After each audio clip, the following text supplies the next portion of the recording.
अजमेरहून देवदर्शन करून परतत असताना काळाचा घाला, धुळ्यात इनोव्हा ट्रकची भीषण धडक, नाशिकच्या दोघांचा जागीच मृत्यू, 5 जण गंभीर.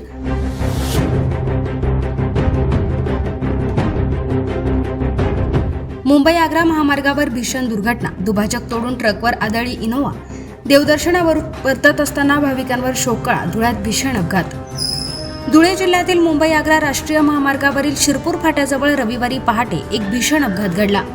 राजस्थानातील अजमेर येथे देवदर्शन करून नाशिककडे परतणाऱ्या भाविकांच्या इनोव्हा कारवरील चालकाचे नियंत्रण सुटल्याने कारने दुभाजक तोडत विरुद्ध मार्गिकेत प्रवेश केला आणि समोरून येणाऱ्या भरधाव ट्रकला जोरदार धडक दिली.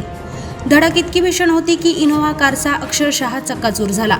या अपघातात नाशिक येथील 2 जणांचा घटनास्थळीच मृत्यू झालाय, तर 5 जण गंभीर जखमी झालेत. अपघातानंतर परिसरात एकच खळबळ उडाली. घटनेची माहिती मिळताच महामार्ग पोलीस, स्थानिक पोलीस आणि नागरिकांनी तातडीने घटनास्थळी धाव घेत बचाव कार्य सुरू केले. कारमध्ये अडकलेल्या जखमींना बाहेर काढून तातडीने शासकीय रुग्णालयात दाखल करण्यात आले. गंभीर जखमींपैकी काहींची प्रकृती चिंताजनक असल्याने त्यांना पुढील उपचारासाठी जिल्हा रुग्णालयात हलविण्याची शक्यता व्यक्त करण्यात येत आहे. अपघातामुळे मुंबई आग्रा राष्ट्रीय महामार्गावरील दोन्ही बाजूची वाहतूक काही काळ पूर्णपणे विस्कळीत झाली. वाहनांच्या लांबच लांब रांगा लागल्याने प्रवाशांना मोठा मनस्ताप सहन करावा लागला. पोलिसांनी क्रेनच्या साहाय्याने अपघातग्रस्त वाहने बाजूला करून वाहतूक सुरळीत केली. देवदर्शन करून आनंदाने घरी परतत जाणाऱ्या भाविकांवर अचानक काळाने घाला घातल्याने नाशिकसह संपूर्ण परिसरात शोककळा पसरली आहे.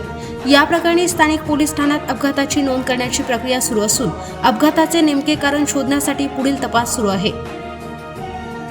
सम्राट V7 न्यूजसाठी मुख्य संपादक रसिद गावी, धुळे.